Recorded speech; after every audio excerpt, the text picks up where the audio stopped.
Hi, I'm John Maxwell. When the top companies in the world are looking for trainers, speakers, and coaches, there's one name that stands above the rest, and that's Maxwell Leadership. Our certified team members have gotten proven results for companies all over the globe, and our reputation, I'm proud to say, is second to none. Some of our members have risen to the top of their profession, including the one you're going to meet today. I proudly introduce you to my friend Bob Fabian Zinka. Welcome to the Leadership and Success Podcast with your host, Coach BZ, where we help you lead with purpose and succeed with impact. If you're ready to grow into the kind of leader others want to follow, this podcast is for you. If you're determined to elevate your success and leave a lasting legacy, this podcast is for you. As my mentor, Dr. John C. Maxwell reminds us, everything rises and falls on leadership. Our goal is simple: to inspire you, challenge you, and equip you with insights that can transform the trajectory of your leadership journey. Welcome aboard to another episode of the Leadership and Success Podcast with Coach BZ.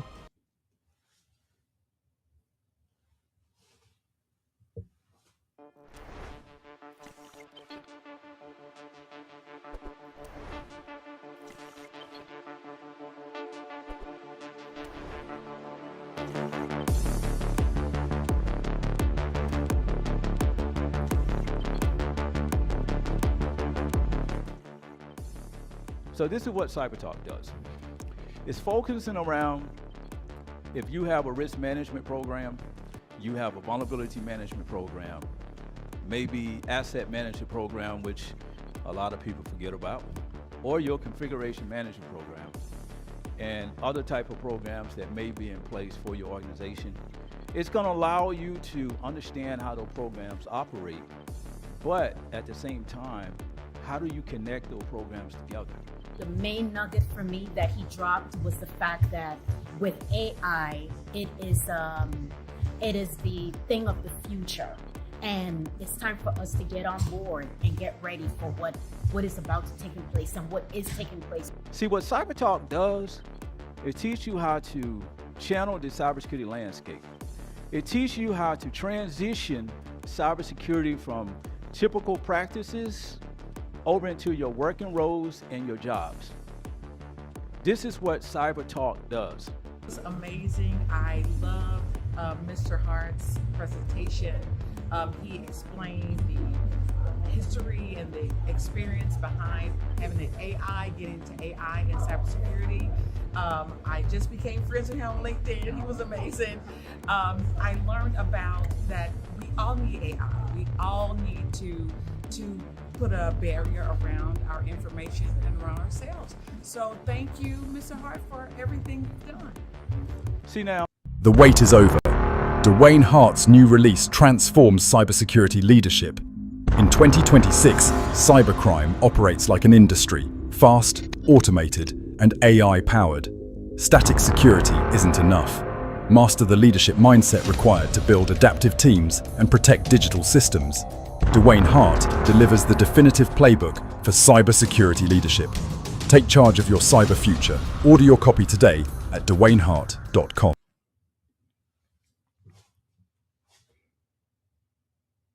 All right, everybody, this is Coach BZ. Welcome to another edition of the Leadership and Success Podcast. I have a terrific guest for you today. He's waiting in the green room. Before we bring him in, let's do our moment of gratitude. So for those who follow the show, every time we meet, that's what we do here. We want to just spend a moment to be grateful. Grateful every single day that we meet, because it's impossible to be suicidal and be grateful at the same time. Impossible to have anxiety or depression and be grateful at the same time. So if you would just take a quick moment, maybe close your eyes, take a deep breath, slow down your nervous system, put yourself in your happy place, and think about something you are grateful for today. Earlier today, I said that I was really grateful for the simple things in life. And I have to add something to it. My daughter, our last one, I know it was, 4 or 5 years ago, before the pandemic, one of the biggest K-pop group, BTS, they came, I believe it was to the Bay Area, Los Angeles, and Las Vegas. We almost flew to Las Vegas just to get tickets and to go see them. But anyway, it didn't work out. She didn't see them. But it looks like they are coming back. They're coming back to the Bay Area in May. So she just got confirmation. She was able to purchase not one but two tickets today. So she's very happy. As a father, I am very happy too. So just those simple pleasures in life. Waking up in the morning, smelling the coffee, the roses, looking at green grass. The grass has been so brown in the Bay Area. So I am just grateful. So let me know what you are grateful for. And also let us know where you are joining us from. What city, what state, which country if outside of the US. And if you have a question for my guest, please type it in the comments and we will answer those questions live. All right. Before I bring him in, let me see if I can do a proper introduction. Today, we are going to be speaking with Chief Dewayne Hart, retired U.S. Navy Chief Petty Officer, cybersecurity leadership strategist, best-selling author, keynote speaker, and founder of SEMAIS, with over 20 years of military leadership and decades of cybersecurity experience across government and Fortune 500 organizations. Chief Hart has a clear message. Cybersecurity is not a technology problem. It is a leadership responsibility. I couldn't agree more. He's the author of three best-selling books, including the Cybersecurity Leadership, How to Develop a Successful Mentality and Win, Cybersecurity Mindset, a virtual and transformational thinking mode, and is also the voice behind the Chief of Cybersecurity platform, helping leaders translate risk into action and culture into resilience. Please help me welcome to the Leadership and Success podcast, Chief Dewayne Hart.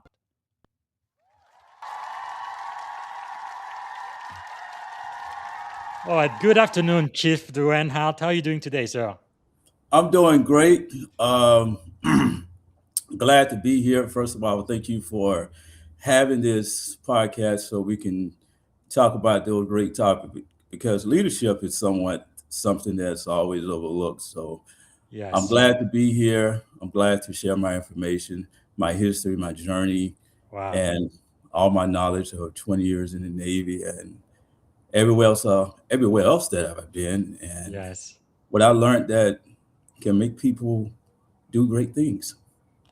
So true. And no, you are a retired chief. You wear that anchor proudly, but really throughout my entire career, chiefs have mentored me. I wouldn't be where I am today if it wasn't for the Goat Locker. So thank you. Salute. You guys really run the Navy. Without you guys, I think this Navy wouldn't be anything it is today. So thank you for that. Is there something that you are grateful for, Chief?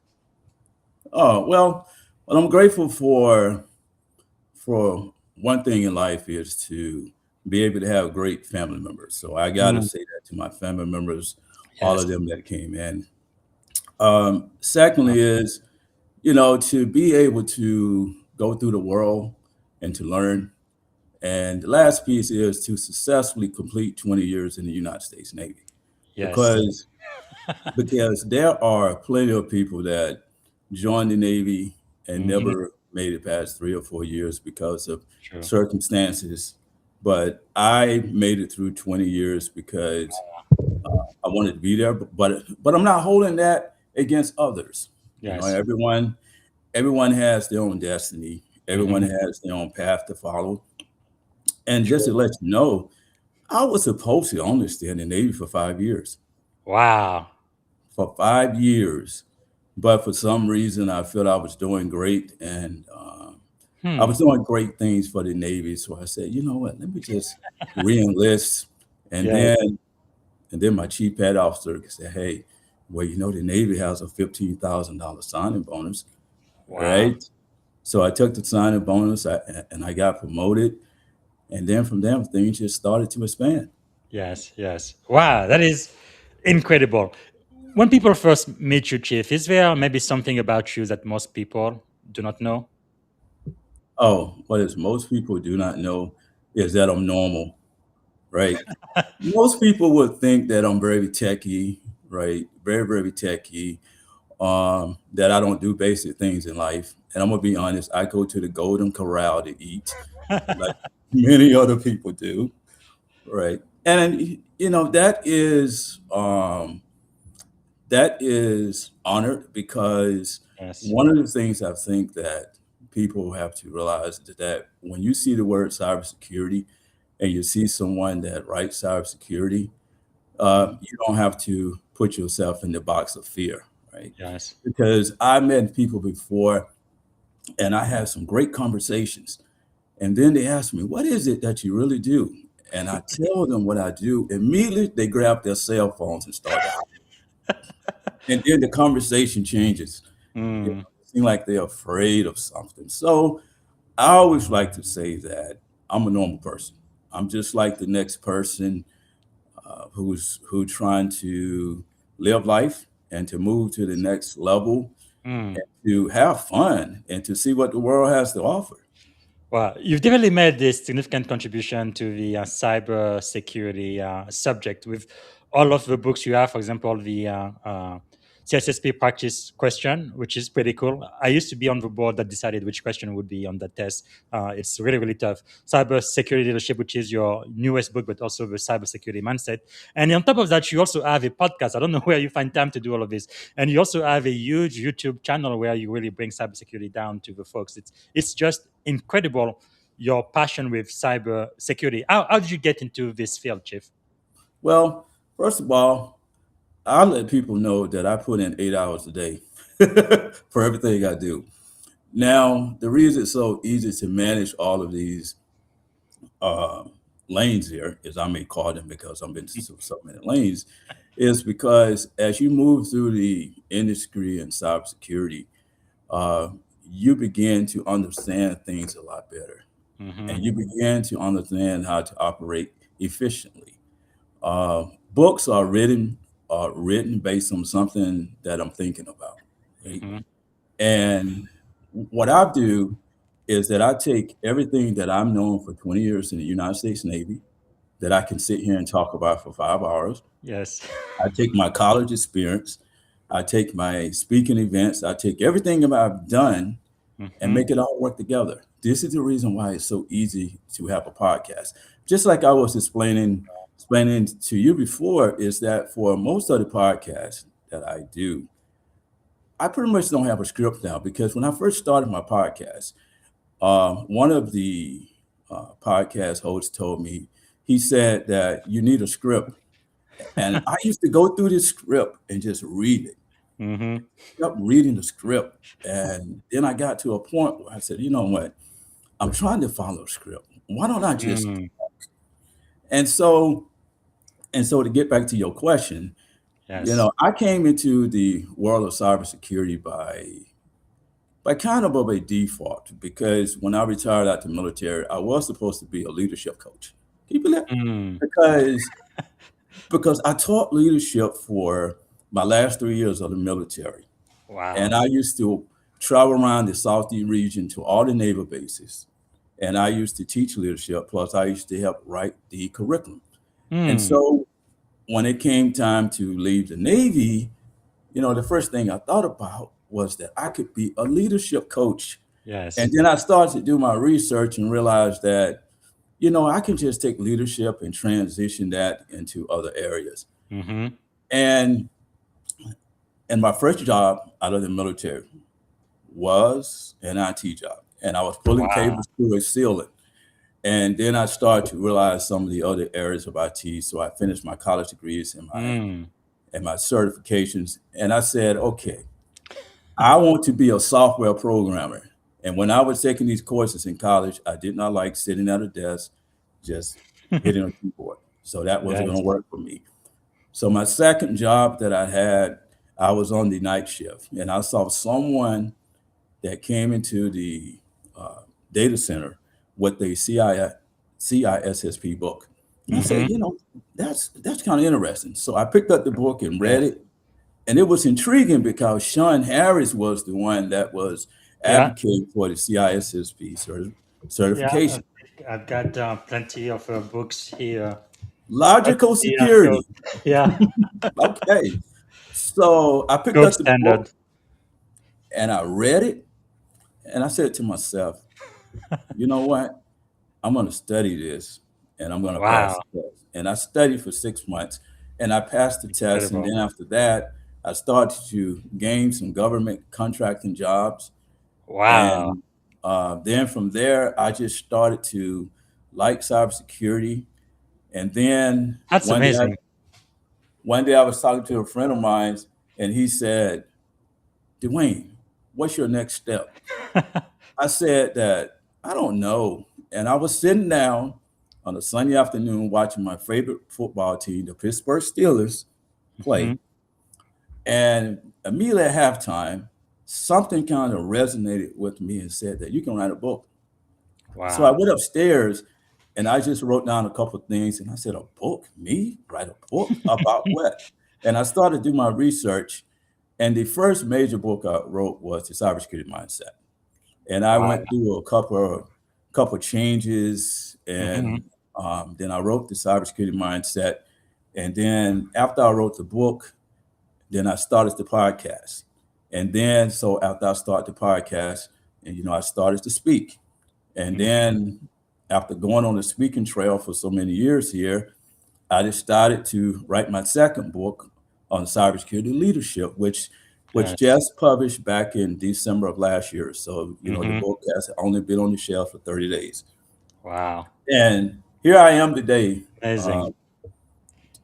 just trying to make a difference in the cybersecurity industry and also people lives. Wow. I say people because I like to share information with people that Yes. either want to build their careers or to do better things in cybersecurity and Man, leadership as well.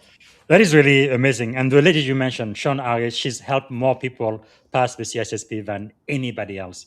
I know when I was on the board for ISC Square, deciding on those questions, that's one person we didn't like at all because she would take the test over and over and over again every year. She would take it, and then she would see the new question on the test and then update her books. But they couldn't prevent her from doing so. But anyway, she's been Here's the best. I a think she passed away a few years ago, but right, she's right. really, and then she's also a Air Force veteran too, which is pretty Here's amazing. a secret for you. I still have those audio files from Sean Harris. And when I was studying and I Hmm. used to drive long distances on the highway, I used to have those audio files playing in my car. Yes, So, when yes, I took the test, it was like I was hearing Sean Harris talk to me for yeah, like any yeah. question. Incredible. Because I know the 5 day boot camp I went to, I thought they were going to teach me live, but all they did is play Sean Harris videos for 5 days, 8 hours every single day. So we pretty much went through the entire book. And once I did that, I felt like I was ready for the exam. It's only one test I don't want to take again because I made us take it again maybe, I don't know, 7 years ago. Almost Mhm. everybody failed. No, the best of the best, the people at the top of their cybersecurity industry. But we got rid of all of the easy question, and some of those questions they really make you think. But anyway, now let me ask you this: you said the last 3 years on active duty, you were really part of the leadership team, teaching leadership and helping with the leadership curriculum for the U.S. Navy. When I was just an E1, seaman recruit, the lowest level possible in the military, chief, they mentored me, they took care of me, and they taught me about this leadership principle. Why in the world do you want to teach leadership to an E1? It does. I didn't have any direct report. Nobody reported to me. It was just me. I was doing all of the grunt job, any job that people didn't want to do. Why was it so important, even at the lowest level possible, for the young goat locker to actually instill those leadership lessons to the lowest ranked person in the entire command? Why is that critical? Well, we have to start early rather than late Wow. because the way I used to examine leadership is that every person has to understand the big picture concept.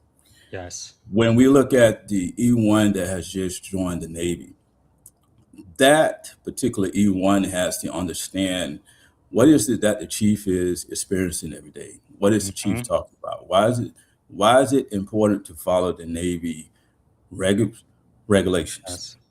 All right. And because if you start early and as a sailor begins to build a career, Mm. they they've they've already understand the nature of leadership, right? Wow.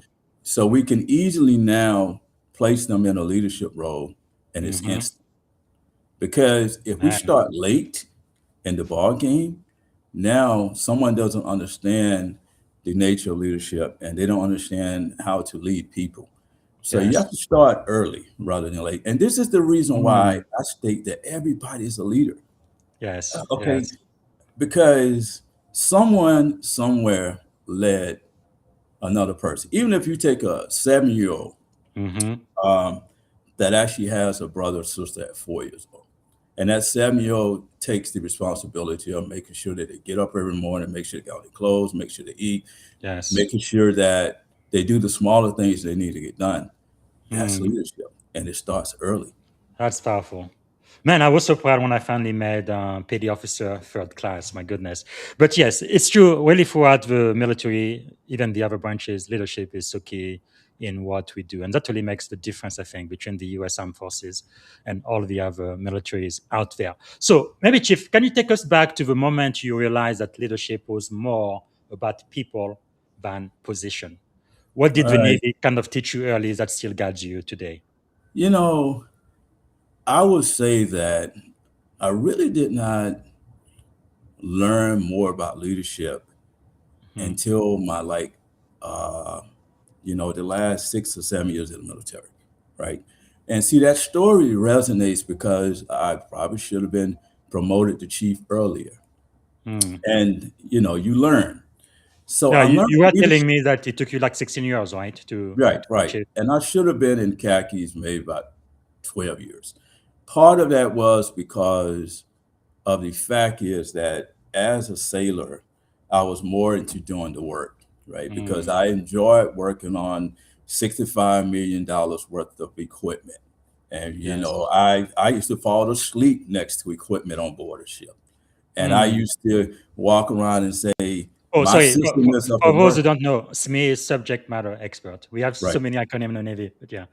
Yes. So immediately what dawned onto me was that one of my chiefs had pulled me to the side. He said, "What do Mm, you want to be in the next 5 to 10 years?" Right. mm, And I said something technical. And he said, everybody likes you. I said, yeah. He said, you easy to get along with. He said, you're a perfect leader. wow. And so what happened was that as I transitioned through the Navy and I found myself talking to sailors about things that they don't talk to others about, right? Mm-hmm. I used to be sitting down eating a couple ships, and people would just come up to me and start talking and tell Wow. me the most secretive things and things that they needed to know, especially about their life, Mm-hmm. that they wouldn't talk to anybody else about. And so it Wow. dawned on me that, hey, but Dwayne, it's something about you that they like. So, Yes. with leadership, trust is very important, right? Do people trust you? And Mm, second is, can you influence people, right? yes. Because people come to you and talk to you for a reason. So you just can't sit there and say no. And Mm, I found out that that is probably one of the problems with leadership is trying to understand cultural norms, is to think yes. outside the box. But during that time, I learned that it was time for me to lead. So Mm, exactly one of the things I thought about was this. I said, hey, if I am supposed to lead, then I need to have some power, right? yes. Because I can't be an E5 forever. And I started to look at the rest of the chiefs. They would walk into the captain's office and make a statement, and the captain go, yes. And I'm like, okay, I want to be that person too. Yes. What I did was that I found ways to get myself promoted by doing work, Wow. but also too, I actually learned the rules of the road. The rules Yes. of the road are that you have to be important. And Mm, one of my last ships that I was on was the USS Spruance, and I remember I had came aboard the ship, and like the first commanding officer told me, he said that I'm going to depend on you a whole lot. I said, why? He said that if my guns ain't working, he said, I'm coming straight to you and not your chief. And wow. immediately it dawned on to me, hey, you are here for a reason. And then I Yes. started to pick the ball up a little bit, and I seen Mm, that others would come to me for questions. And, I give greatness to one person, which was on board the USS Florence, that came to me one day and said that you need to take over the first class petted officer association. yeah. Now, for the people that don't know what the first class petted officer association is, It is a group of E6s that work together to increase the morale for the ship. So you Yes. do things together as an E6 community, but no one wanted to take over the group. Because And it's now all volunteered, you don't get extra pay, and it's a lot nothing. of work. Yes. And it's a lot of work because you spend more time in the captain's office talking to him about the E6 community. This is the reason why nobody wanted to take over. And I was But coming to a meeting, wow. and I'm coming to the first class bed officer meeting. And I was going to sit down, and that's when someone said, "You need to take over." Me? Take over? And Yes. I kind of took over the group, and then after that, things just start to expand out. Wow, that's really amazing because in my experience, nothing prepares you better at the anchor than being the leader of the First Class Petty Officer Association because you really learn how to deal with people. And of course, it's going to be reflected on your annual eval too because it is a lot of work and Mhm. some practical leadership. So, Chief, you have served across multiple ships, like you've mentioned, and command. What was maybe one deck plate leadership lesson that still shapes how you lead cybersecurity teams today? Oh, yes. You know, one of the things that I learned is that when it comes to problems, someone, somewhere, or some people had resolved that problem. So Mm, I carry that same concept into the cybersecurity domain yes. because you have a problem. It has been resolved before by somebody somewhere. Here's a great Yes. example of me telling sailors how to resolve problems. I was on a ship. Uh, and so what happened was that one of the systems was down, and it had been down for 24 hours. So I gathered my my whole division, and I said that we need to get this up and operating. And one of the sailors came to me and they said that I know what the problem is, but we don't have any parts for it. And Mm, so they kept coming up with all these excuses to specify parts. So I said, come here for a minute. So we went to the fantail of the ship, and I said, okay, how many ships are in this basin? So everyone looked, and so they said 10. So I okay. said, 10 ships in the basin. I said, out of those 10 ships, somebody has to part. Yes. Somebody has to part. And so each one of the sailors picked a ship, and they went to the ship, and they came back with 3 parts. Wow. The lesson was that somewhere, Easy somehow, day. somebody has an answer, Yes. and somebody has done this before. So when I look Wow. at the cybersecurity um, field, I always state that we can resolve problems, and Hmm. because there are protocols and there's rules and there's regulations, we can Yes. resolve problems because we don't have to have cyber attacks, right? Yes. Because cyber attacks happen because there's a lapse or that someone has not followed a certain rule or regulation because technology has a standard, and Mm. that's where the rules or regulations comes into practice. Wow. That's People powerful. people are flexible, right? Very, Yeah. very flexible. So what I tell individuals is that understand the protocols and follow the protocols. There's a there's a reason why you're supposed to put a certain setting on a Windows desktop. There's a reason why you're supposed to Yes. patch your systems within 2 weeks Hmm. because you want to beat threat actors to the finish line. And Yes. that is my motto. I always use Mhm. it as a motto is that if hackers are in lane A and we're in lane B, the one that makes it to the finish line will win. That's all you Wow. got to remember. It's very simple concept. Wow, that is really powerful. You made me. You reminded me of the time I was at boot camp, uh, RTC, Great Mistake. I mean, Great Lakes in Chicago. Really, even then again, I was a seaman recruit, E1, lowest rank in the military. But the mindset of leadership was really embedded into us. Things like are you ready? Always ready. So you have that mindset that I am always ready, and easy day. Every day is easy.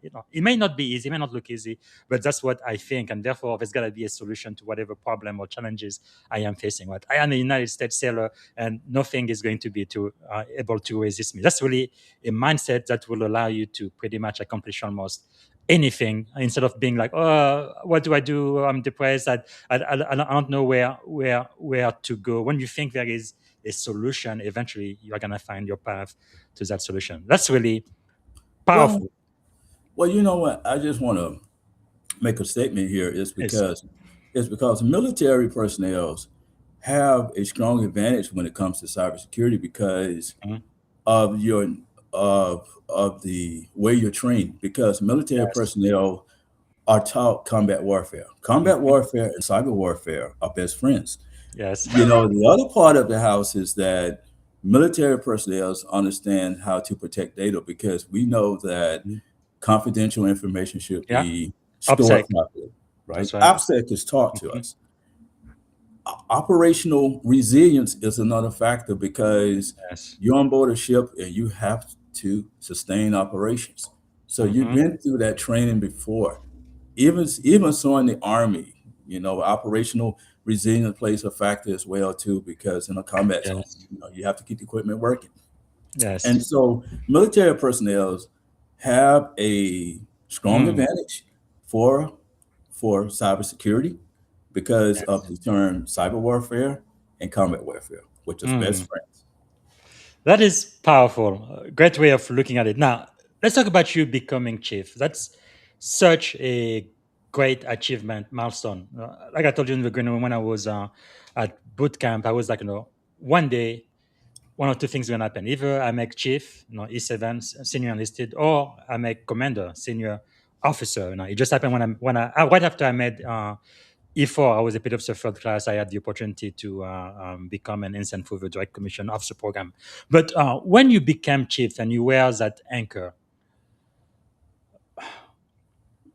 did that change kind of the way you viewed accountability and responsibility, Oh not just yeah, for the mission but for the people as well? yeah. If per se my command master chief at Center for Naval Leadership, Mayport, would listen to this podcast, and he would be falling out of his chair, and he would say, he would he would be saying, "Yeah, yeah, you learned well." Now, I share a little story with people is because there was times in my career where I was not supposed to advance to the Mm. next level. One was boot camp because my company commander told me I was this far, this far away from sending you back to Macon, Georgia. Why? Mm. Why? It's because I had a smart mouth. Okay, see, so you can't do that in boot camp. So the second part, after boot camp, was that when I when I became a leadership facilitator, my OIC had the hardest time trying to train me. Mhm. He was like, "How did you even get through school?" So when I got promoted as the chief petty officer, and I started to go through the initiation and to play the little games, the games had a meaning to themselves. Yes. So one day, um, well, you know that when you become a chief, so you have two anchors. Now, on the first day of your initiation, you are always given that first anchor. Mm. I had to go and to find my second anchor.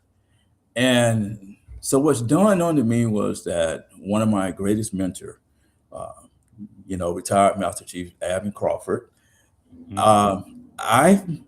I had to go to his ship and to get my anchor.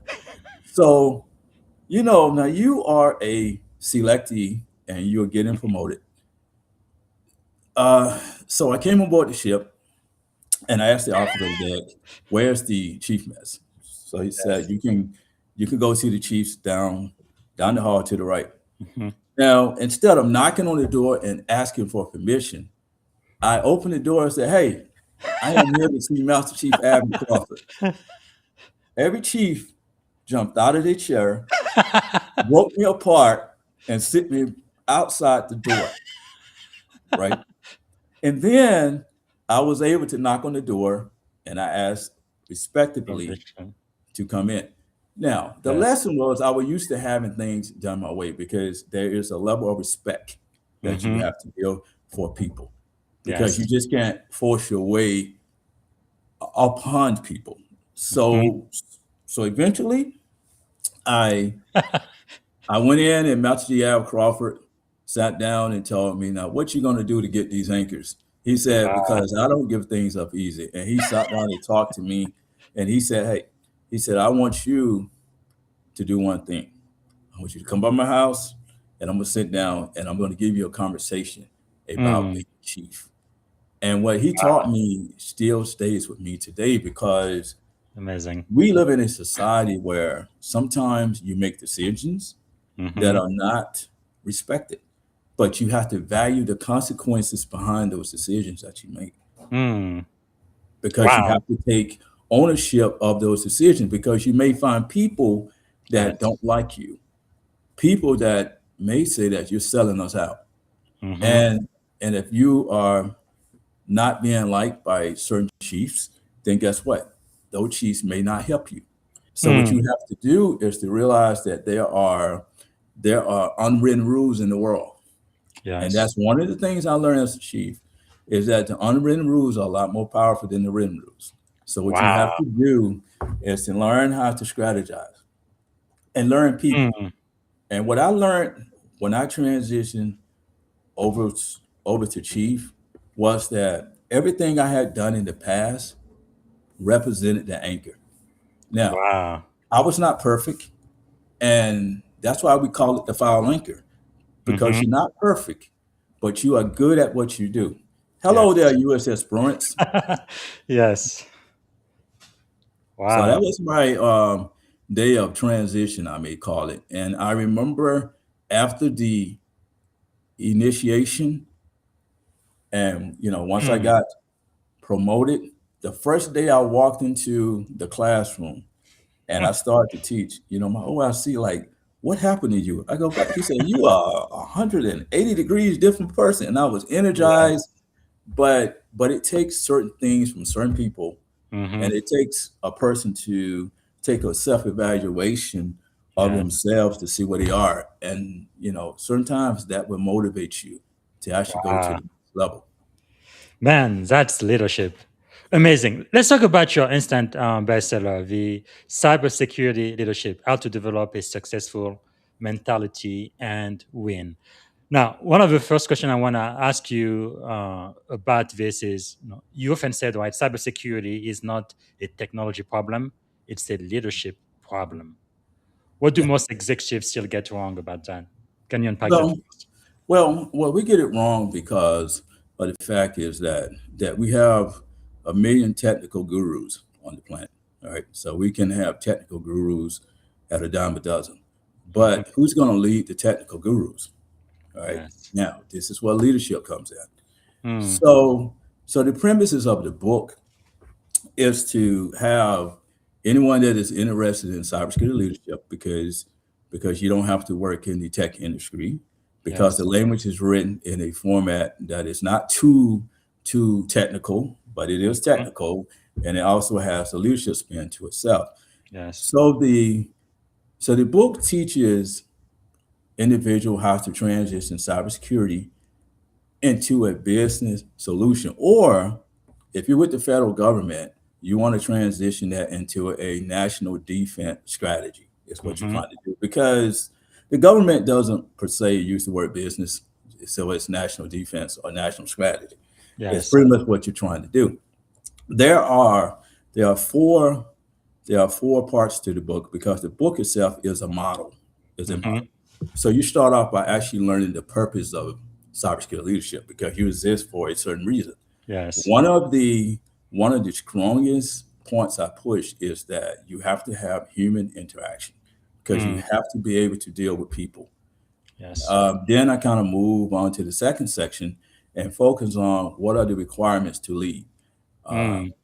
because I have a chapter called the Leadership Triangle, which is something I got from the Navy, which is responsibility, authority, and your accountability. and Yes. learning how to enforce those into leadership practices.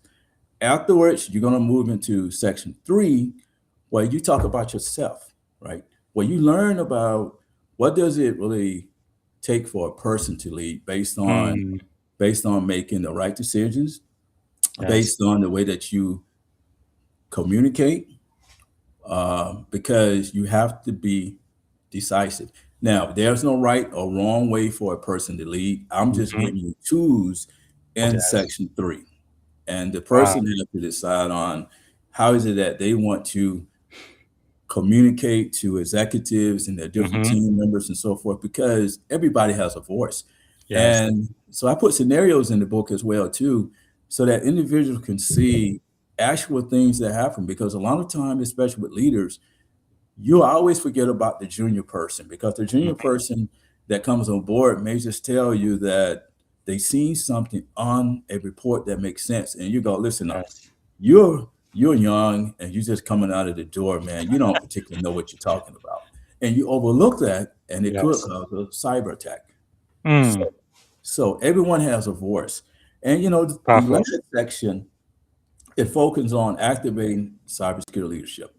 So when everything is done and everything is in operational mode, Hmm. what what really should be occurring? I start off by stating that as a leader, you always need to start with the end state in mind. Yes. This is something I grabbed from the Navy, because the captain told me once, he said that, what is the end state of of this ship? And I said, Mm, I said, to go into the ocean. He said, yeah, he said it partially right. But he said the end state is for us to go across that ocean with 400 people and to come back with 400 people. yes. So when you think about cybersecurity, the end state is that you want to Mm, secure the environment, but you want to keep your customers happy. And I yes. also bring up in the last chapter is that you either know your environment or you're going to risk failing. And Mm, this is something that a lot of leaders have to understand, even so in the yes. cybersecurity community, because if you don't understand the different threats, if you don't understand the way that system operates, if you don't understand the Mhm. organization policies and all their Yes. philosophies and the bureaucratic things you have to deal with on a daily basis, guess what? Hmm. You set yourself up for failure. So you have to Mm, learn your team and your people. And and that is the last chapter of the book, is to go and learn yes. your environment, because everything is based on the big picture concept. I always use that word, the big Hmm. picture concept, because cybersecurity is like a puzzle. So it had 20,000 moving parts. You as a leader And has to know how to put the parts together. yes. And once you really learn learn the different programs and learn different operations and learning people and learning policies, Mm, and learn how threat actors operate, you just yes. really solved about 75% of your problems. Wow, that is so insightful, Chief. So let me ask you this: when boards or executive ask for better tools, what question should they be asking instead? Okay, you know what? When they want some better tools, the question they should be asking is who is going to use these tools? That's the major Mm, um, thing that need to be looked upon. Because we can buy tools all day long, but if we don't have the right people in the right place, mm, see it, see it cause a problem. Here's an yes. example. Most organizations have multiple tools that they buy, and then some of Hmm. these tools are overlapping each other. So I always have that question, and to say that where was leadership in this process? Because before you start to buy tools, you always Mm, want to test it out. And I've seen organizations in my past years ago that purchased tools for maybe $3 million, and it has taken them 2 years to re-engineer those tools to make it work on their environment. wow. So I have to ask the question: was leadership there stating we need to test this out first? And Hmm. see, I take that same strategy from the Navy, because the Navy going to test Yes. test things out first before a ship is certified to go on a deployment or to Mm-hmm. really be in operation, you're going to have to go through some testing phases first and pretty much pass the testing Yes. phases. The blue water testing is what they call it, right? So you got to go through these phases and test things out. And I think that in this society, more tools, more tools, more tools, more tools is really coming about. Now, Mm. I am not against tools. I just I just think that every organization or a person that purchases to needs to go and do their Yes. research first. Because sometimes you don't need to purchase tool. Maybe just the process of taking your workforce and training them. Mm-hmm. Training your people how to look out for certain cyber attacks. Or like for instance, most of the time when you have tools then a lot of these tools give you the same functions, right? Yes. And and so what I'm seeing is a trend here where AI is making a difference in these tools as well too, because Yes. most organizations are like purchasing 20 to 25 different tools, but at the same time they are trying to find ways to integrate those tools together because each tool is going to give you a different type of Mm-hmm. data source, or pretty much something like your intelligence is going to be different.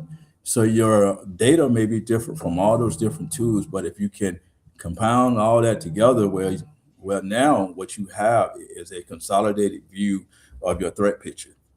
Hmm. And so organizations are starting to move there and to really think about tools, because Yes. tools are the heart of cybersecurity, but at the same time, we always got to strategize the way we use tools, because I write in my current release called Cybersecurity Leadership is Mm-hmm. that when organization have strategy planning, this is when you start to look at tools, Yes. right? Because you have to do a data collection throughout the year and start to do some benchmark testing and to do some metrics on how these tools are operating. And Mm-hmm. then so at the end of the year, you can do a strategy meeting and to say, okay, two, for tool one, we only used it 10, but maybe 5, maybe 10% of the time. Well, for tool two, well, we're still trying to Hmm. fix it. Well, we have 2, 3 here that does everything we need. Well, guess what? We're not going to purchase a license for tool number 1 and 2. But Yes. see, you want to be able to capture all that data throughout the year so you can make a decision on which one of the tools that you want to operate under and to use. Hmm. Now, you've mentioned AI a couple of times. I believe we are definitely living in the age of artificial intelligence. I guess one question I have for you is as AI accelerate both offense and defense in cyber, what leadership behavior you believe matter more now than ever before? Oversight. Oversight is very important. Someone has to take the lead and have Yes. oversight, because if not, we're going to have AI operating in the wild. So, the wild is saying that there are no limitations, there are no standards. Hmm. Leadership has a responsibility to govern AI in a way to make sure that it's ethical, making sure that it's standardized, and to make sure that different vendors are are pretty much on the same page, I may add, Mm-hmm. because we live in a technical area now where, yes, AI has its strengths and it's going to help all of us out, but at the same time there Yes. are some weaknesses too, because AI can cause a lot of issues. All right, Hmm. so we have to think about the limitations and how far do we want to take AI. About 2 years ago, I actually was on a speakers panel up in Canada, and I spoke about AI and the modern warfare and how far should we ingest AI into military warfare, right? Where do we Hmm. want to go with that? Because because weapons are lethal. Do we really Yes. want to have a machine that takes over 100% of warfare? Because if you're on board of ships, that means sailors are down there asleep, and there's an Yes. AI platform that makes a decision, right? We don't. Yes. That's Mm. You know, I always talk about the limitations because Yes. I think that as a leader, um, when we look at the possibility of data collection and making sure that we can capture data with AI and it Yes. can give us data and we can absorb that data and we Mm-hmm. can exactly use that data at a rapid pace, we are spot on with that. So that next stage is when it comes to humans, then how far do we want to go? All right. Mm. Okay. Do we want to have a hybrid environment? Do we want to take some of the environments and just make them 100% automated? Or is this some of those environments have to stay manual? Yes. These are the questions that leadership has to really look at. And part of that is just doing our homework now, Mm-hmm. all right? Because certain things in the future state, we already know what can happen. Some of those Yes. things we don't know, but at the same time, it actually requires us to do a lot of research and it requires Mm. us to make sure that we collaborate, talk, and also too to set standards Yes. because leadership has a strong responsibility now because AI itself has a lot of risk within Mm-hmm. itself as well. But there's a strong benefit for the cybersecurity community as well too because of all these Yes. different data feeds that are being um, utilized. AI platforms can take that data and it can manipulate the data and it can correlate it and it Yes. can provide you that data in a rapid uh, um, Mm-hmm. speed, right? So I Yes. say speed. Speed and accuracy is very important now. So, Quite. that's Well, that's quite an opportunity. In that case, what do you think about entry level position in cybersecurity right now? Because with the advanced use of AI, a lot of those positions are becoming almost obsolete with automation and all of that. What would you advise someone who's listening to us right now? They want to get into cyber security. What should they be doing in order to prepare for this okay. AI age to get into All cyber? right. A couple years ago, I had a four-part podcast series on this topic, and I'm just going to brief over it now. I am Hmm. going to take the mindset of someone who is now in college Hmm. or someone that's thinking about going to college. All right. Cybersecurity and AI is going to be the future.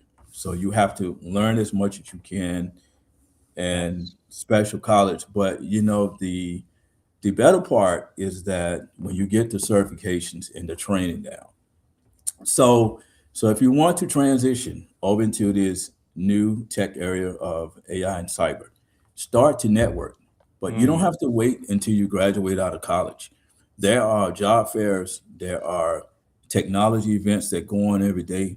Individuals can go to those technology events and start to network with the recruiters and also the corporations and Hmm. to just let them know that you're interested in the field. Yes. The other part is stay up on YouTube and learn as much as possible because Yes. it's so much free information on YouTube. Set some labs up in your house, practice training. Yeah. The other part after all of that is you need to learn how to do a resume because that's very Mhm. important because that's the only way you're gonna get yourself through the door. And you need to also learn exactly how to do the the job interviews. Yes. All of that is very important, but at the same time, making sure that you do your research, make sure that you do your homework, making sure that you network with the right people, because Mm. there are plenty of people out here that are willing to share information. And I've done Yes. some speaking engagements where I went through and shared information on AI and what is coming coming up in the future. Hmm. And also too, now this is not a sales pitch, but I had a couple of people call me and tell me that my book, The Cybersecurity Mindset, they Yeah. read it a couple of times before going into a job interview and did well. Mhm. Now, Wow, that's beautiful. now I just had someone, a couple of people to tell me that because it gave Yes. them an idea of how cybersecurity operates, and so they was able to figure out exactly what is it that the recruiter Mm, wanted, and yes. also to align their skill sets over and to do well in the job interview. Man, that is so powerful. And of all of the YouTube channels out there, I definitely highly recommend the Chief of Cybersecurity. Very That's right. easy to find, and you share a lot of great information there, Chief. Okay, let me ask you one more AI question, then we're going to go to the last segment. What does ethical leadership look like when AI can outpace policy, law, and training? Oh, so that's a really great question there. Ethical, ethical, ethical leadership is really looking at AI based on the fact of when, and whether it's going to affect humans. Okay, Hmm. because see, that's the end state of AI there, right? Is it built to a level that we can say that it's safe, right? Yes. Can also too can can we rely upon AI, and at what extent? This is where leadership steps in here, right? And actually have that certain mindset to think that, Mm, okay, if I took AI and if I used it for my environment, how safe am I? Right? yes. Okay. What are the ethical things that could or could not happen as far as privacy, as Hmm. far as data leakage, as far as organizational proprietary information, right? Hmm. Because a lot of these platforms have to use Yeah. that information to correlate other pieces of information. Yeah. So Intellectual as a property leader, and confidentiality. right? Yeah. So as a leader, you always have to be thinking ethics because AI itself is supposed to mimic humans to a certain level, but it doesn't have all of the bells and the whistles yet to Mhm. completely take over and do things that humans, but it can do some of the functions that humans do now. Yes. So when we think of AI, so we think of taking a person and actually replacing them with AI. Mm. And think about the things that humans do, because humans can be ethical and they can be unethical. So when we have these AI platforms, then they're going to take on the same characteristics.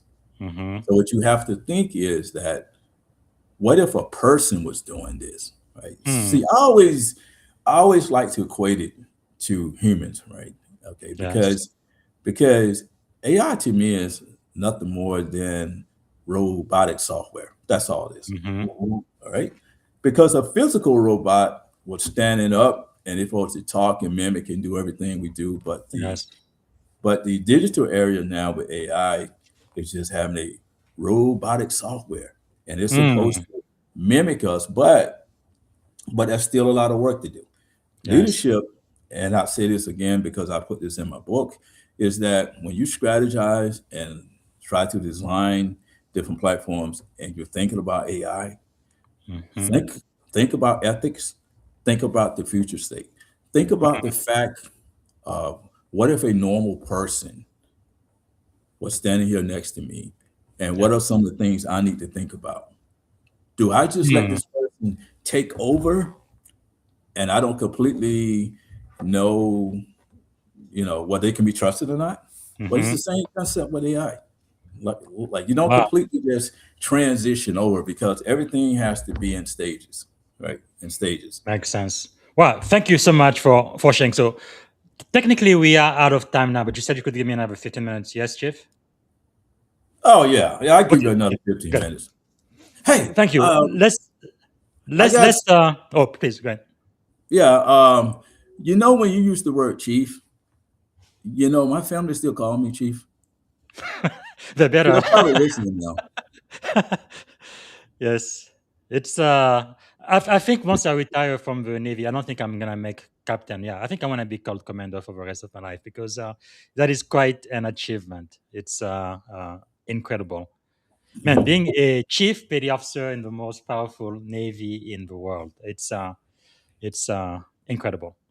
Mhm. So for the last segment, then, I'd like to focus more on leadership and leadership principles you have learned that have helped you succeed up to this point. What do you believe, Chief, is the greatest lesson you have learned in life, in general, uh, so far in Uh, leadership? well, what I learned is that you don't know everything. Mm, So you only yeah. as smart as you know, because the world is big.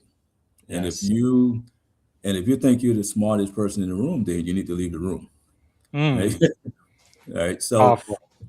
so I I believe in that because you know me as I grow up and have grown, I was a talker a lot, right? And I wasn't really a listener. So I transitioned myself into listening more because the reason I think a person should have that thought is because everyone has something to tell you. Let's just say, for Mm, instance, if I took 100 people, all right, and all of the 100 people really didn't have too much to talk about that actually interests me, right? I guarantee you, I could find 3 to 5% of whatever they talk about mhm. could be of interest. Yeah. Now, I just went through 100 people, and I got 3 to 5% of interest from 100 people. Mhm. And if you calculate that up, that is a whole book. Right? So, Yes. Wow. with me, I'm always thinking that we always have to think outside the box. Mhm. Hmm. There's a bigger world because this is how leadership becomes successful. Because you have individuals or groups and teams that have a large dependence upon you. If Mhm. you can think outside the box, if you can grab more knowledge and you can be a resource, then you just help your team out. Wow. Because It's powerful. cyber defenders have questions about their Mhm. careers, and they may have technical questions. So you just can't look outside the box and say, "Oh well, they're just a junior person, so they don't know Mhm. anything." You know what? Well, if Yeah. that junior person wanted to know it, then well, they can go pick up a book. Well, certain Mhm. times you need to sit down and have a conversation with that junior person so you can get to know them, so that you Yes. can understand their strengths and their weaknesses. Because every person that is on a cyber team has a strong skill set, and they Mm. all can contribute. So what you have to do as a leader is to understand their strengths and their weaknesses, and Yes. formalize things in a way that they can contribute to the team. Hmm. And try That's to, powerful.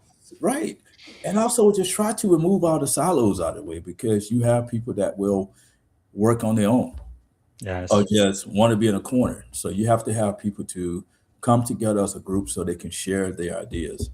Man, that's And really a mindset, isn't it? Mhm. Yeah. Wow. But what, Chief, what do you think you've been so successful, right? You've gone from E1 to Look at me. E7 in the most powerful Navy in the world, a podcaster, best-selling author, security speaker, YouTube influencer. You have a lot more people following you on YouTube than they do me. So you are doing all of these things. You even have Pastor Jamal Bryan from Atlanta uh, talking Yeah, about that was great meeting him. your books, all of this celebrity. Why are you so successful? You think cybersecurity, um, your own business consultant, and all of that. It you is a lot. know, I think it goes back to upbringings. Um, I was one of the persons in life that could never do wrong. Now I call it wrong was because nobody would allow me to do wrong. Mm, Um, because I think friends, family members, and everybody else that I've been around, they already seen the vision in front of me. I mm, was speaking to a friend about 3 weeks ago, and he said that when you came aboard the ship, he said that we wanted to get you to play dominoes and to play cards with us, but he said you were not interested in none of that. He said that I just left you alone, and he said mm. that you said that you were something special. And Wow. And you know, the driving force was that I've always wanted to escalate to the next level because I've never been satisfied with just being mediocre. And I Yes. remember when I came to boot camp, and I remember all the studying I had to do and the reading. Mm-hmm. And I tell people the same stories that throughout my 20 years in the Navy, I cannot remember a time that I was not studying for something or reading something. Mm. I was always motivated to move to the next level. Even Yes. so, after getting out of the Navy, I still read. I still have goals to meet. And to Mm-hmm. meet those goals means that, yes, that I continue to go, but at the same time, I'm always about balance too. Okay. Yes. Because, Wow. you know, you can go to goals, but at the same time, you know, like you really have to have a social life and you got to Mhm. find other things to do. And, you know, like Yes. my new hobby is cooking different meals. I have Nice. a new hobby is trying to make some casseroles, right? Yes. It's to make different juices and Mm. you know, to do those things as well. And Yes. to do something I just been doing for years is always listen to music Wow. because see, you have to have balance. Balance is going to help you move move move to the next level. But I've always believed that the world is big. You know, the world has a lot to offer. Hmm. Now That I is may not quite know it powerful. all, Yeah. so I may Wow. not know it all. Since you mentioned music, is there maybe a song or a book or a movie that would be your life's theme or your life's anthem? Oh wow! You know, there's so many great artists that sing songs, and I'm a, I'm a fan of Maxwell, uh, and I listen to some of his music. One of his songs called Mm-hmm. I think it's "Lake by the Ocean" is really good. Mm-hmm. And also too, I'm a Marvin Gaye fan. You Yeah. know, conscious music. You know Mm-hmm. what's going on. You know, and listen to Marvin Gaye music. But I think before it was a book, you know, in college, I was introduced in one of my courses I had, and I was studying African cultures. And there was an author of the name of Chinwe Achebe. Hmm. And for his book, it was called Things Fall Apart. Hmm. And I still resonate with that book because one of the things I learned was that when you establish a norm in a culture, and if you're used to doing things a certain way, and if it works for Mm-hmm. you, continue to do that because Wow. others will come and tell you that it's wrong and that you need to change. Mm-hmm. And as I remember in reading that book, most of the things that were taught to different tribal members and so forth was to change change their life because see, they were happy, right? Yes. And I still keep that book around and I go through every Wow. once in a while. One of the other books too is that by Omar Tyree. It's called the four indisputable things that you need to know as a business owner. Okay. Hmm. Love over art plus support equal business because you have to have love for what you do. Art means Mm-hmm. that you created, and the word of support means that you can't do things yourself because as most people may say that they are 100% independent, no you're not because Hmm.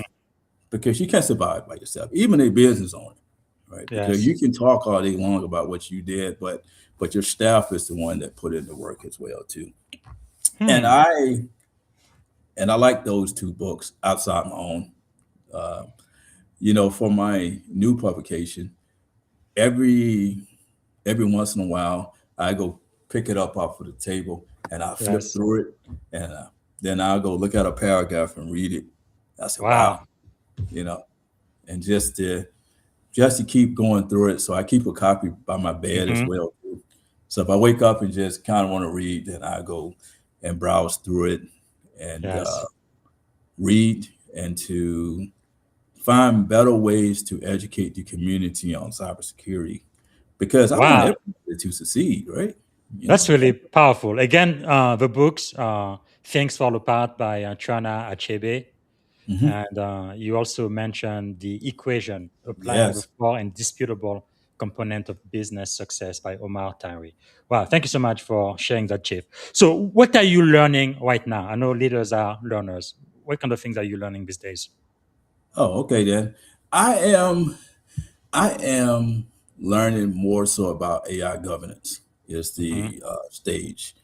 Yes. In fact, I was over YouTube yesterday going through a video and learning about AI and some of these security risks and governance because that's the Hmm. hot topic now. Yes. And for me as a person that writes and a steward in the cybersecurity arena, I want to be able to figure out ways to make AI governance work. Hmm. Right? Wow, powerful. Because I want to be able to find ways to make it work. But part of the way that I think I can make it work is to build a message and also understand what other leaders need to know and want to know, and to kind of Hmm. be that person that can deliver that information to them. Because Wow. that's a responsibility Yes. of like someone that is involved with the cybersecurity field. Because the Mm. code of ethics that you take for the CISSP, right? So Yeah. you're trying to build others, and Mm. Powerful. that's my passion, is to build people, Yes. is to make people smart. When it comes to tech leadership and all their Hmm. careers, I'm Wow. always open to share information. I find myself Yes. as a teacher because I made a statement once. I said that if I had not joined the Navy, where would I be today? Mm. I would have probably been at a university as a dean, right? Yes. Can see that. Yeah. Yeah. Huh. But it looks like what you've just shared, what you're learning, looks like that's going to be the topic of your next best-selling book for sure. Yeah, that's a great way to teach. That's wonderful. So we've talked a lot about your successes. What about failure? How has failure shaped your life? Oh, failure has woke me up. Okay. When you think that you ahead, well, guess what? You are behind because failure tells you that. I've Mm, actually I've actually seen failure from several angles. Failure with people, failure with making bad decisions, failure with being gullible, failure with just mm, not doing my homework. And I'm going to talk about that for a second. Is that homework is very important, right? Before you make a decision, you always have to do your homework. Even preparation. so, even so in the business world, right? Even so, when it comes to your own personal well-being, Hmm. because once you commit yourself to something, or if you sign something, right, you Yes. are held liable now. So you have to do your homework, and you have Mm, to make sure that you dig deep and do your homework, because homework is very important. Because we've been doing homework for 30, like for instance, all our life, even in grammar school, hmm. even in kindergarten, we were always taught to do homework. Yes. And see, as adults, we still have to do homework. But see, the grade we get behind homework is not putting ourselves in a failing situation. Mm, All right. See, that's the grade you get. All right. So that's wisdom. right. I've actually made some failures when it came to starting a business, right? Hmm. Because I'm trying to do things the right way, and I have a million calls from different smaller companies like, we can help you do all your certifications, and we can help you win government contracts and so forth, right? Yes. And I Mm, find out that it was a money scheme, right? But I never fell into that trap because when it comes to money, I was a little bit more cautious about it. yes. And homework is really just going out there and doing your research because information is available. Uh, Mm, Patience is very important because you have to have patience. Because if you don't have patience, then you could endure failure. that is Now, powerful, powerful. yeah, Wow. the idea is that sometimes failure has to happen, right? So somebody get waking up. Yes. Because if a person is on the road of success all the time and you never see failure, that could be detrimental because when they have failure, they don't know how to react then, right? Mm-hmm. See, they break apart because it never Yes. happened before. Mm, So unless you had some type of failure, or pretty much if you seen failure through others, because some of us probably have not had failures in certain areas, but yeah. we've seen what others had to go through, right? And I've seen Sure. what certain people have to go through, and I'll say to myself, no, I don't want to go through that. Uh, I already know the outcome. that's really wisdom. So let me ask you, Chief, if you could choose three people to have dinner with, they could be alive, dead, or even fictional figures.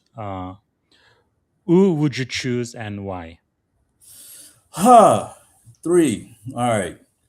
I would say the first person is previous president Barack Obama. Yeah. Definitely, definitely would be I one think you don't have to person. say why for that one. Next. so hopefully, he gets a copy of my leadership book and want to talk to me. So that Yes. would be very important. Let me see I now. think he's right over here somewhere. Right. But yes, All right. And the next historical person, figure. and the next person that I highly, highly admire so much. I'm a fan of the Pittsburgh Steelers, and I've been a fan for a while. The Hmm. current coach, he just stepped down. Uh, after 19 years, he's such a powerful Yes. guy. I used to sit back and listen to his interviews. The news conferences and watching him speak. Okay, Mm, he's such a great speaker. That would be one of the person I want to sit down with that second too. wow. Now that you And mentioned that, there are so many similarities, right, with especially team sports, right, with yes, military life, even business, and just life in general. Those leadership principles they pretty much apply no matter what, don't they? yes. You know, um, Mike Tomlin of the Pittsburgh Steelers would be a great person. Hmm. And the last person is someone that was on your show yesterday, Huh. I wonder who that is. Colonel uh, Colonel Shabazz. Is that his yes. name, right? Yeah, yeah. That Khalid, would Khalid be Shabazz. Yes, he yes, is yeah. awesome. He would be He's a a breath person. of fresh air for sure. Oh Uh, yeah, he would. He and I could sit down and talk about leadership all day long because I was yes. on that podcast and I was listening to it yesterday. I Wow. said, "Wow, very, very powerful person. Very, very powerful person." Yes. He is the highest ranked Muslim chaplain in the United States Army history. Oh yeah, Shabazz. yeah, yeah. He's strong. He Very. has like 9 degrees, one PhD, a Woo! doctorate. It's just incredible, especially seeing where he started in life and what he is now. It's like, wow, Oh yeah. miracle. Yes, that is incredible. That's why I really love to speak to people. Like I said, I could talk with you for hours and hours, but we don't have all of that time. So let me ask you, if you had one and only one day to live, what would you have liked your final contribution to be? Um, Peace. Yeah. Hmm. My final contribution would be to teach people how to be peaceful and to live through Yes. peace. Right? Be Because peaceful. if we have peace, then comes love, then come happiness. Yes. Yes. It's the reason why Al Green made that song. Yes. Yes. That is, especially this day, we need it more than ever before. So, if you had a magic wand, you could solve any problem at all. What is the first problem you'd like to solve first thing tomorrow morning? Oh, okay. If anybody's out there starving and you don't have enough food on your table, that's my Yes. That's my first thing to solve. Hunger, Okay, yes. hunger Powerful. and solve it. All right, so we are coming to the end of the show. All good things should come to an end. So, what can we do to add value back to you? Thanks so much for Okay. giving us extra time today. Well, the value is, you know, I just kind of want my name to resonate with people and their networks. I am Mhm. open for speaking events and some book signings, and also too, I want individuals to go to my YouTube channel and to subscribe to my YouTube channel as well. You Mhm. know, those are the basic things that I want from everyone, because my new book is out and I'm going to be doing some book signings, and especially at HBCUs. I am Yes. now trying to see if I can come to some of the HBCUs and to have some book signings, because at the HBCUs, that's a great place to promote cybersecurity leadership. But it's Yes. but it's more than the book, but it's about the students learning about cybersecurity leadership, because a Mhm. lot of these students are going to be transitioning into the tech community. Yes. So I want to be one of the ones that could Mm. probably help them get off the ground in the right way, and they can read my books and they can stay tuned to me on the speaking trail, because I have a couple of speaking events that are coming up. Oh, look at there! You got me Uh, almost standing on stage. Okay. yeah, I've been at GDS before. It's a great organization. Yeah. Mhm. Wow, this is powerful. Now, I know we've already gone over time, but is there a question I should have asked you, Chief, that I didn't get a chance to ask during our time together? Oh no, no, you did a great job. I think we did a great job together here. Yes, It's so much fantastic. information here, and Yes, what what I'm gonna do is to go to LinkedIn and to see how many people are now subscribed, followers, YouTube. yes, yes. The book itself, I Mhm. am definitely looking out for some book signage, because I stay in Atlanta. So I can come Yes. to your office, I can come to a lunch and Mm. learn session. We can go and talk about cybersecurity leadership, and we can put things in the right perspective so that you can grow Yes. your career and so that you can do great things. Yeah, and that's linkedin.com in Dewayne Hart. Very easy to remember. All right, so let me ask you one of the final question, then. If you could go back and give a piece of advice to your 17-year-old self, I think you're about 17-year-old right there. Oh, What yes. would you say, standing at the edge of this incredible career you've had in the Navy, in cyber security and everything you do, what would you say to 17-year-old Dewayne? You made a great choice, dude. Uh, Wow. right? And you followed through, and you did exactly Mm, what your family wanted you to do. Because see, it wasn't about you. Because see, I left home, and I remember when most people were afraid of me joining the military, because I had never really been to bigger cities, and it was like, mhm, oh man, you're gonna join the military, man. They're gonna use you up, man, because you're quiet. So they mm, was nervous about me joining the military, but I yes. made great choices, because I put the right people around me in my Mm. circle, and I made great decisions, and I stayed committed to the process. Wow. That is amazing. From E1 to chief to cyber security leader. Well, thank you. Thank you so much, Chief Art. I guess I like to end at a high note with some positivity. What is something you are feeling optimistic about? Oh, I'm feeling so optimistic about my book. It's going to do well. Yes. One, and I'm feeling optimistic about many of the people out there that are probably unemployed, Mm-hmm. uh, and also the people that are probably starving for food. Guess Yes. what? There's going to be some food coming to your table, and there's a job Mm, waiting on you. The only thing that's hanging you up for getting a job is that corporate America don't know who you are, right? mm, Because see, that's a chair sitting now in corporate America, waiting for the person that is unemployed. But the problem is that corporate America don't know who that person is, and that's you. Wow. That is hopeful. Yeah, it looks like we've really gone through some pretty tough time in 2025, especially for African American, especially women. But yeah, 2026, I think, is a year everything needs to turn around. So thank you for the optimism. I appreciate that. And the very last question of the show, and thanks again for staying with us over time. What is one word that represents our shared experience in this podcast today?